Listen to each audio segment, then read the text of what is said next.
شوق مطالعہ عمدہ خصلت ہے۔ اللہ تعالیٰ نے نبیوں کی بعثت کے ساتھ کتابیں بھی نازل فرمائی تاکہ پڑھنے لکھنے کا مزاج پروان چڑھے۔ قرآن میں قلم کا ذکر کتاب کی عظمت شان کی دلیل ہے۔ کتابوں کے بغیر گھر ایسے ہی ہے جیسے جسم بغیر روح کے ہوتا ہے۔ کتاب سے رشتہ انسان کو علم و دانش کے بلندیوں تک پہنچاتا ہے۔ کتاب فکر کو جلا بخشتی ہے، علم شخصیت کو سنوارتا ہے، مطالعہ انسان میں بصیرت پیدا کرتا ہے، ادب انسان کو باوقار بناتا ہے۔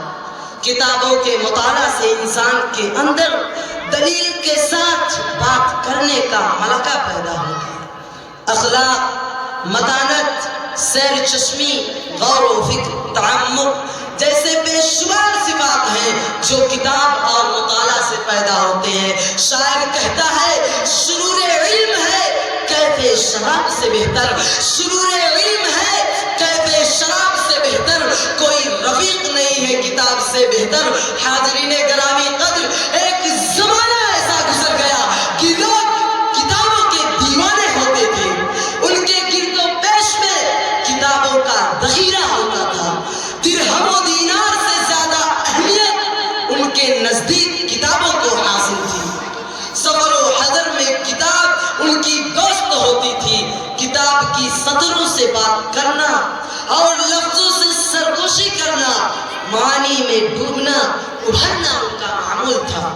علم سے انہیں کبھی سیرابی نہیں ہوتی تھی، لمحہ بلمحہ ان کا آتش شوق بھرتا رہتا تھا۔ وہ اپنے شوق فراوہ کی کیفیت یوں بیان کرتے تھے، جب کتابوں سے میری بات نہیں ہوتی ہے، جب کتابوں سے میری بات نہیں ہوتی ہے تب میری رات نہیں ہوتی ہے۔ وہ کتابوں کے لیے بڑی سی بڑی قربانی بھی پیش کر دیا کرتے تھے۔ بتایا جاتا ہے کہ امام اسحاق بن راہویہ نے سلیمان بن عبداللہ زغندانی کی بیٹی سے شادی اس لیے کی تھی کہ اس سے انہیں امام شافعی کی تمام تصانیف پر مشتمل کتب خانہ مل جائے گا۔ جاہد کے بارے میں بیان کیا جاتا ہے کہ وہ کتاب فروشوں کی دکانیں کرایہ پر لے لیتے اور ساری رات کتاب پڑھتے رہتے۔ یہ وہ لوگ تھے جن کے نزدیک سب سے بہترین دولت کتابیں تھی، سب سے قیمتی تحفہ بھی کتابیں تھی۔ لیکن اب وہ زمانہ لگ چکا ہے، اب کتابیں الماری کے خانوں میں گڑے مردوں کی طرح پڑی ہوئی ہیں، دیمک کے خوراک بن رہی ہیں، کتابوں پر گرد کی تہیں جم رہی ہیں، وہ انسانی لفظ کو ترس رہی ہے، وہ ملاقاتیوں کی منتظر ہے۔ اب کتابوں کی جگہ اینڈرائیڈ فون لے لی ہے، موبائل سے فرصت کہاں جو کتابوں کی طرف توجہ مبذول کی جائے۔ اب ہر کسی کو پی ڈی ایف کی تلاش ہوتی ہے، کتابوں کی دنیا ویران پڑی ہے۔ اسی بات کا رونا شاعر نے رویا ہے، کاغذ کی یہ مہک یہ نشہ لوٹنے کو ہے، کاغذ کی یہ مہک یہ نشہ لوٹنے کو ہے۔ یہ آخری صدی ہے کتابوں سے عشق کی، طلبہ نصاب سے آگے بڑھ کر غیر نصابی کتاب خریدنے کے شوقین نہیں۔ نادر و نایاب کتابیں جمع کرنا اب لوگوں کا ذوق نہیں رہا۔ اساتذہ چند مخصوص نصابی کتابوں پر پوری عمر کھپا دیتے ہیں، عوام مفت کی کتابوں کی متلاشی ہوتی ہے۔ دھیرے دھیرے کتابیں منظر سے غائب ہو رہی ہیں۔ بدذوقی کا یہ عالم ہو گیا ہے کہ کہنے والے نے کہا جب کتابیں سڑک کے کنارے رکھ کر بکیں گی اور جوتے کانچ کے شو روم میں، تو سمجھ لیجئے کہ لوگوں کو علم کی نہیں جوتوں کی ضرورت ہے۔ اور جب لائبریریاں بند ہو رہے ہوں اور ہوٹل پہ ہوٹل کھلتے جا رہے ہوں تو لوگوں کے پیٹ بڑھیں گے، دماغ پر پروان نہیں چڑھیں گے۔ سامعین محترم، لائبریری اور کتابوں پر جو زوال آیا ہے وہ اس لیے بھی آیا ہے کہ آج جو پڑھنے والے ہیں وہ پی ڈی ایف کے فراق میں ہیں، وہ لائبریری نہیں بلکہ موبائل کے ڈیٹا پر انحصار کرنے لگے ہیں، وہ کتاب کے صفحات نہیں بلکہ اسکرین کی شعاعوں کے حاوی ہو چکے ہیں۔ مگر فطری طریقہ کار پی ڈی ایف نہیں بلکہ کتاب خان کی۔ اسکرین پر کتابوں جیسا استقلال کہاں رہتا ہے؟ بینائی اسکرین سے نکلتی ریڈش کتاب کہاں تک لا سکتی ہے؟ نظریں کمزور ہو جاتی ہیں، چند لمحوں میں اکتاہٹ پیدا ہونے لگتی ہے، ایک سوئی باقی نہیں رہ پاتی ہے۔ کتابوں کا پڑھنے کا مزہ ہی کچھ اور، صفحات پر الفاظ مہکتے پھول کی طرح محسوس ہوتے ہیں اور اسکرین پر الفاظ حشرات الارض کی طرح ریگتے ہوئے لگتے ہیں۔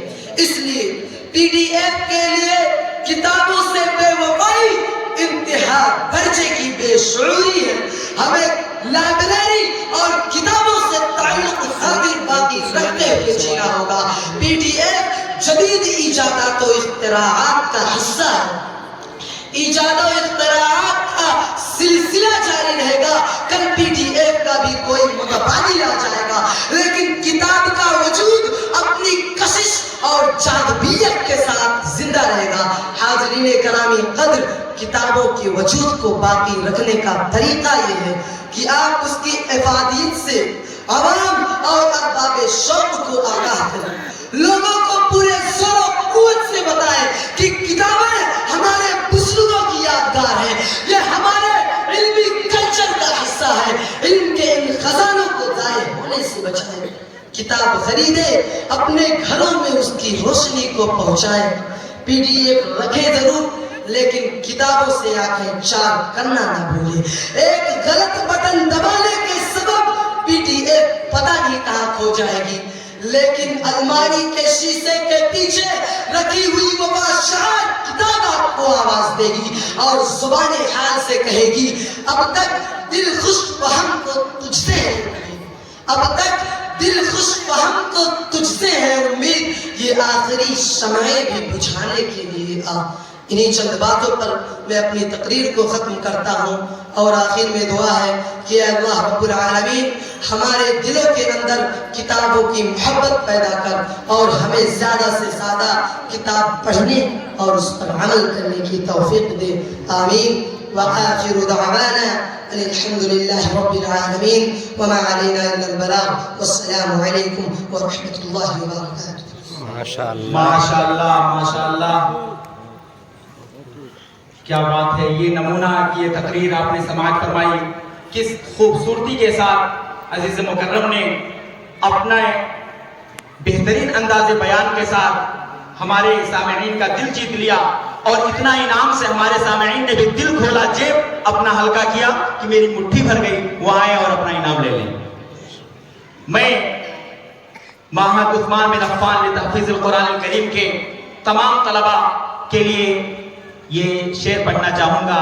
پرندوں کو ملے گی منزل ایک دن، پرندوں کو ملے گی منزل ایک دن، یہ پھیلے ہوئے ان کے پر بولتے ہیں، پرندوں کو ملے گی منزل ایک دن، یہ پھیلے ہوئے ان کے پر بولتے ہیں، زمانے میں رہتے ہیں جو خاموش اکثر، زمانے میں ان کے ہنر بولتے ہیں۔ دعا کریں اللہ رب العالمین یہاں کے تمام طلباء کی ایسے ہی انداز بیان کو مزید در مزید جلا عطا فرمائے، اور ایسے ہی یہ نوجوان، یہ بچے قوم ملت کی خدمت کے لیے کل یہی معمار قوم بنے، بڑے ہو کر انہی کو قافلے سالار بننا ہے، انہی بچوں کو قوم کا معمار بننا ہے۔